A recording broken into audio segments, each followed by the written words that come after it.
Të kryet të gjitha hapat administrativ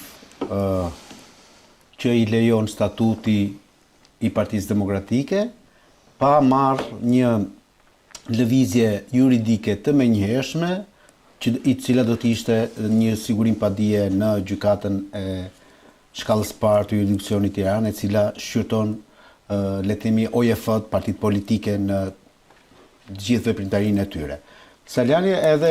Çfarë sigurimi padisë? Është bllokimi i një procesi derisa të zgjidhet çështja në themel në gjykatë. Dhe kjo mund të merret në gjykatën e shkallës parë, sepse gjykata e shkallës parë të Tiranës është gjykata që ka jurisdiksionin e përgjithshëm për të gjithë, në gjithë Shqipërinë, për OJF dhe partitë politike. Pra vetëm në gjykatën e shkallës parë në Tiranë mund të bëhet një gjë e tillë, pastaj sigurisht shkallët e tjera është apeli e gjykatë e lartë, po aty pra mund të bllokohen zgjedhjet. Aty mund të bllokoheshin zgjedhjet. Kërkohet një sigurim padije. Sikundër bëri kandidatja e vetë shpallur, madje edhe e shpallën ata, se Flamur Noka e shpalli Mereme Sela, por që padje saj u kthye mbrapsht aktet, sepse shumë njerëz thonë domosdoshmë që u urzuar, nuk u urzuar.